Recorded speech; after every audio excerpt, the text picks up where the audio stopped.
இப்போது வருகிற தமிழ் திரைப்படங்களின் பெயர்களை பார்த்தால் நான் கொஞ்சம் துக்கப்படுகிறேன்.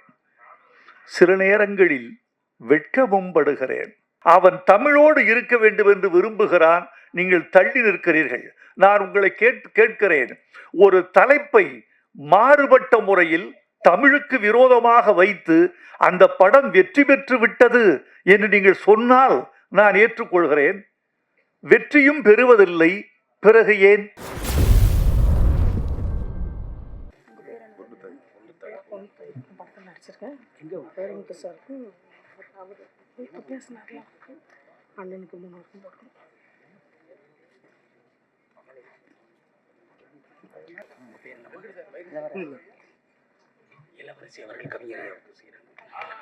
படத்தில் நடித்திருக்கக்கூடிய பொன்னுத்தாயி அவர்கள் சிறப்பு விருந்தினர்களுக்கு மரியாதை செலுத்துகிறார்கள். யாரோட ஸ்பீச்சுக்காக நீங்க எல்லாரும் இவ்வளவு நேரம் வெயிட் பண்ணிட்டு இருக்கீங்க அப்படின்னு தெரியும். தேனி மாவட்டம் வடுகப்பட்டியில் பிறந்து ஒரு பொன் மாலை பொழுதாய் தமிழ் சினிமாவில் அறிமுகமாகி எண்ணிலடங்கா பாடல் வரிகளை தமிழ் சினிமா ரசிகர்களுக்கு உரித்தாக்கி தமிழன் மீது தீரா காதல் கொண்டு பத்மஸ்ரீ பத்மபூஷன் 7 முறை சிறந்த பாடலாசிரியருக்கான தேசிய விருதை வென்ற மாபெரும் கவிஞர் கவி பேரரசு திரு வைரமுத்து அவர்களை அன்போடு பேச அழைக்கிறேன்.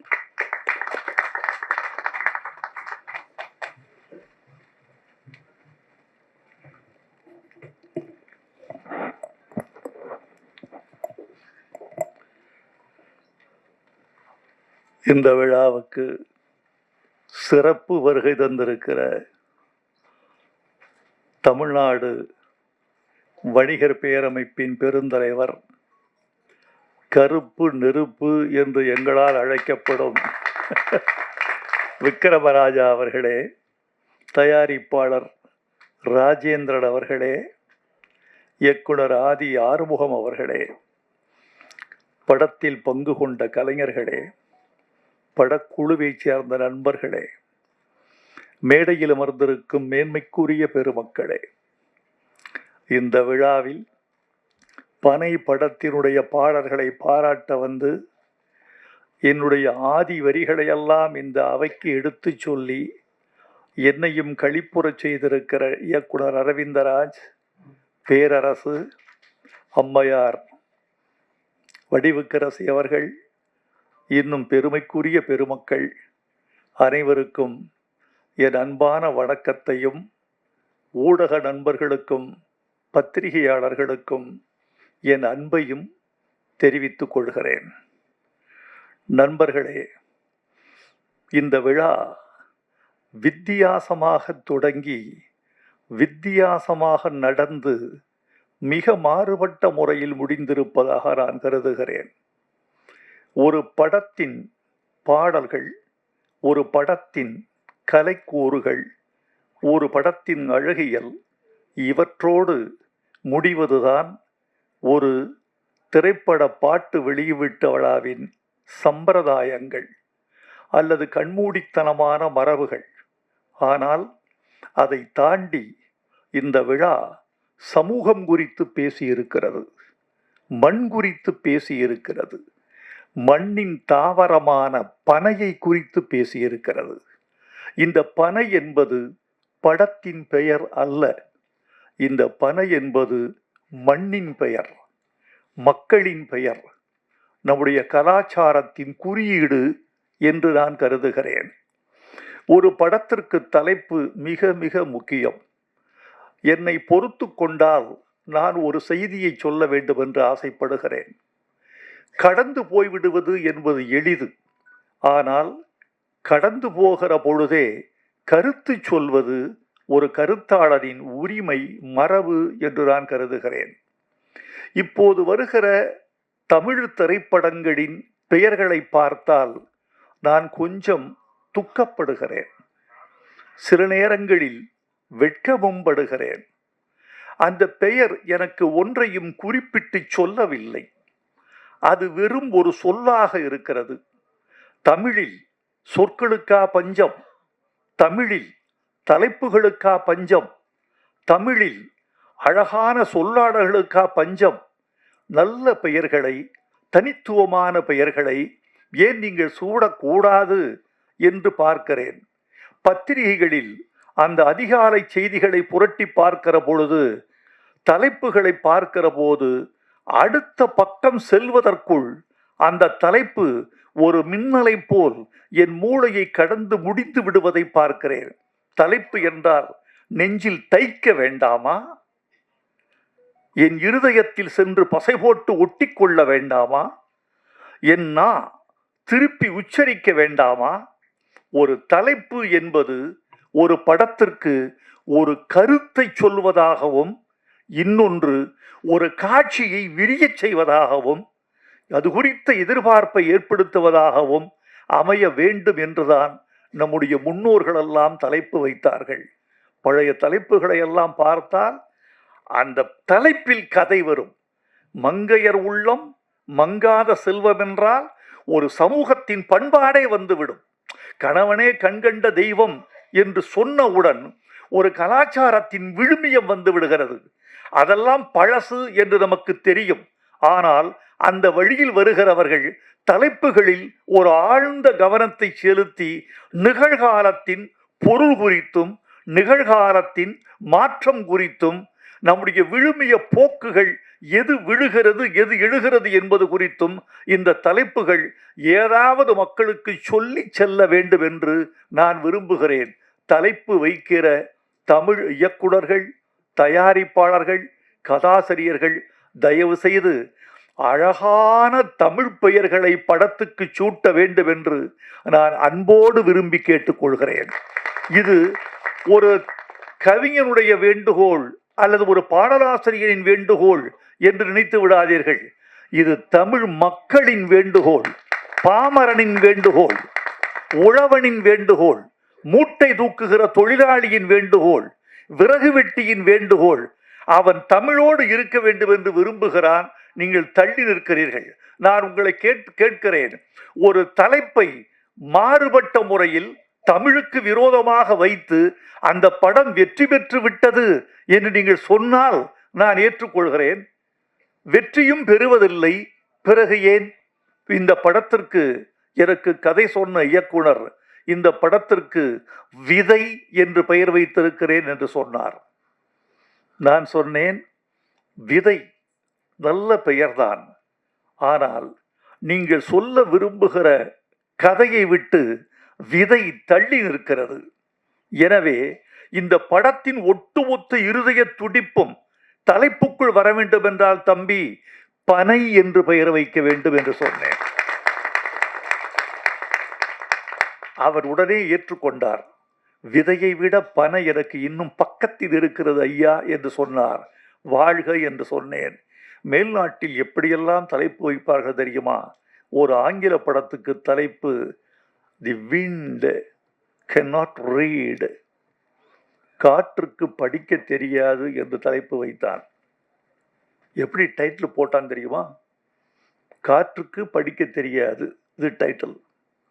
காற்று வீசுகிறது, ஒரு மரத்தின் மீது வீசுகிறது, ஒரு மாளிகை மீது வீசுகிறது, ஒரு புல்வெளியின் மீது வீசுகிறது, ஒரு குழந்தையின் மீது வீசுகிறது, ஒரு சாலையில் வீசுகிறது, ஒரு சோலையில் வீசுகிறது.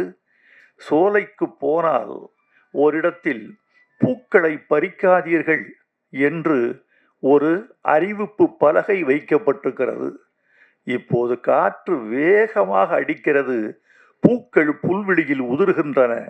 அங்க போட்டிருக்கான், காற்றுக்கு படிக்க தெரியாது. உங்களுடைய கரவொலி அந்த படத்திற்கு திரையரங்கில் விழுந்திருக்குமா, விழுந்திருக்காதா? அதுதான் வேண்டும். ஒரு தலைப்பு உங்களுக்குள் ஒரு பரவசத்தை உண்டாக்க வேண்டும். டெல்லியில் ஒருவன் தன் சுயசரிதியை எழுதினான். எழுதிவிட்டு மை ஸ்டோரி என்று தலைப்பு வைத்தான். 100 பிரதிகள் கூட விற்கவில்லை. என்ன என்று யோசித்து பார்த்தான். அட்டையை கிழித்தெறிந்து விட்டு இன்னொரு தலைப்பு வைத்தான்.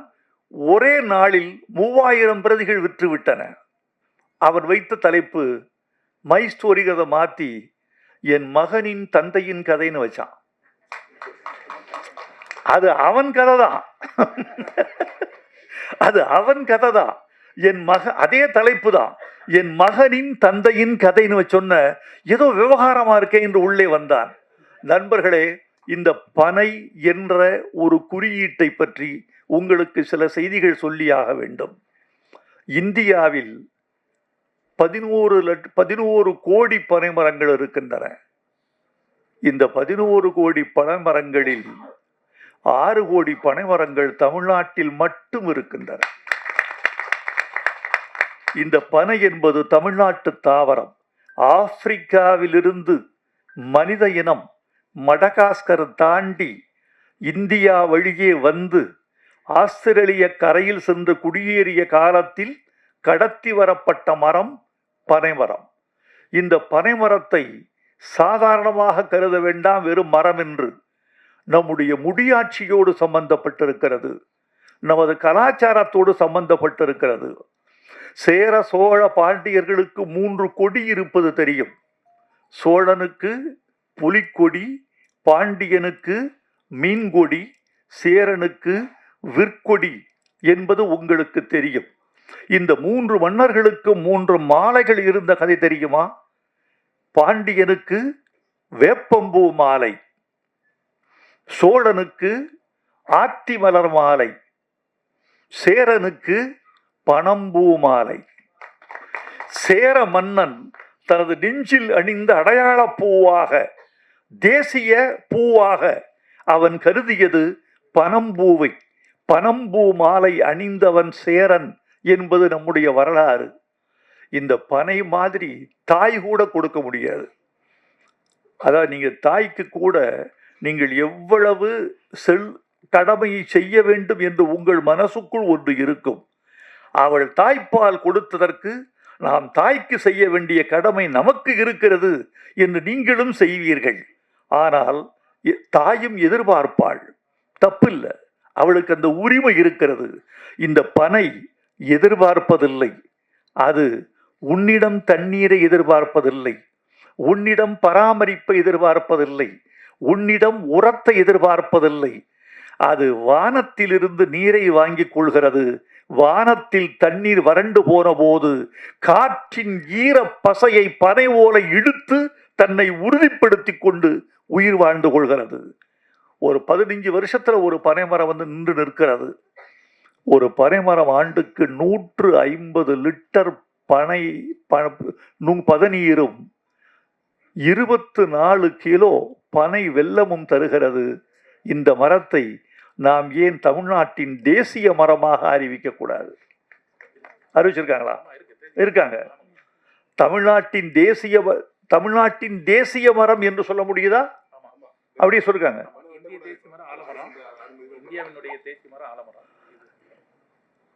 பனைமரத்தை தமிழ்நாட்டின் தேசிய மரமாக அறிவித்துவிட்ட செய்தி சொல்லுகிறது பனைமரம் எவ்வளவு இந்த நாட்டில் உணரப்பட்டிருக்கிறது என்று. இந்த பனைமரத்தை நாம் வெறும் தலைப்பாக மட்டும் கருத வேண்டாம் தோழர்களே. பனை சார்ந்த வாழ்க்கை, அந்த வாழ்க்கையோடு கூடிய மனிதர்கள், இவர்களின் கதையாக இந்த பனை இருக்க வேண்டும் என்று நான் விரும்புகிறேன். இந்த பனையை, காட்சியை இன்றுதான் உங்களோடு நான் நின்று பார்த்தேன். எனக்கு மகிழ்ச்சி. படத்தில் வெற்றியின் கூறுகளை பார்த்தேன். முழு படத்தை பார்க்காமல் கருத்து சொல்வது அவ்வளவு உகந்ததல்ல. என்னுடைய விருப்பத்தை தெரியப்படுத்திக் கொள்கிறேன். இந்த படம் வெற்றி பெற வேண்டும் என்பது என் விருப்பம், வெற்றி பெற வேண்டும் என்பது என் வாழ்த்து. அதற்குரிய கூறுகள் இந்த படத்தில் இருக்கும் என்று உங்களைப் போலவே நானும் எதிர்பார்க்கிறேன். நான் தமிழர்களை எல்லாம் தமிழை ரசிக்கிறார்கள் என்றுதான் நம்புகிறேன். நான் நம்புவதற்கு காரணமே, தமிழ்நாட்டு மக்கள் பழமொழிகள் படித்து வந்தவர்கள், விடுகதை போட்டு வந்தவர்கள். எழுத்தறிவு இல்லாதவன் கூட தமிழோடு உறவாடி வந்திருக்கிறான் தமிழ்நாட்டில். அவனை கேட்டால் விவாதிப்பான், அவனை கேட்டால் விமர்சிப்பான், அவனை கேட்டால் பழமொழிகளில் பதில் சொல்வான், அவனை கேட்டால் விடுகதைகளிலும் சிக்க வைப்பான். அப்படி தமிழன் தன்னுடைய வாழ்வோடு தமிழோடு ஊறி வந்திருக்கிறான். எனவே இந்த தமிழும் அவனுக்கு புரியும் என்று நம்பிக்கையில் கொண்டுதான் வந்திருக்கிறேன். சில பேருக்கு புரிவதில்லை, அந்த இடத்தில் தமிழ் நிலைப்பதில்லை. ஒன்று சொல்லுகிறேன், திரைப்பட பாட்டை நான் எப்படி நினைக்கிறேன் தெரியுமா? வாழைப்பழத்துக்கும் ஆப்பிளுக்கும் ஒரு வேறுபாடு உண்டு, உங்களுக்கு தெரியும். ஆப்பிள் கொஞ்சம் பணக்காரர்களின் பழம், வாழை கொஞ்சம் ஏழைகளின் பழம். வியாபாரிகள் சங்க தலைவரை வைத்துக் கொண்டு அவருக்கே பாடம் எடுத்துக் கொண்டிருக்கிறேன். ஒன்று சொல்லுவார்கள், திரைப்பட ஏழைகளின் ஆப்பிள் வாழைப்பழம் என்பது பழமொழி. நான் பாமரர்களின் கவிதை திரைப்பட பாட்டு என்று நினைக்கிறவன். வாழைப்பழம் எப்படி ஏழைகளுக்கு ஆப்பிளின் சக்தியை கொடுக்கிறதோ, பாமரர்களுக்கு கவிதையின் சக்தியை கொடுக்கிறது. நீங்கள் கொஞ்சம் புரிந்து கொண்டால் உங்கள் மூளை விசாலப்படும், உங்கள் ரசனை அகலப்படும், உங்கள் வாழ்வு செழுமை உறும், உங்கள் இதயம் மகிழ்வுறும். உதாரணமா ஒரு பாட்டு, இது புரிஞ்சுக்கிட்டு இருக்கீங்களா? மலர்களைப் போல் தங்கை உறங்குகிறாள் என்று கவிதை வடித்தார் கவியரசர் கண்ணதாசன். அதில் ஒரு வரி, தங்கைக்கு திருமணமாகிறது, வளர்கிறாள், போகிறாள், வரவேற்கப்படுகிறாள், இப்படி பாட்டு போகுது. தங்கையின் எதிர்காலம் குறித்து அண்ணன் கனவு காண்கிறான். அவ சொல்றான், பூமணம் கொண்டவள் பால்மணம் கண்டாள். இந்த பொருள் எத்தனை பேருக்கு புரிஞ்சிருக்கு? பூமணம் கொண்டவள் பால்மணம் கண்டாள். ஒரு கவிஞன் 10 மாதத்தை 4 வார்த்தைகளில் கடக்கிறான்.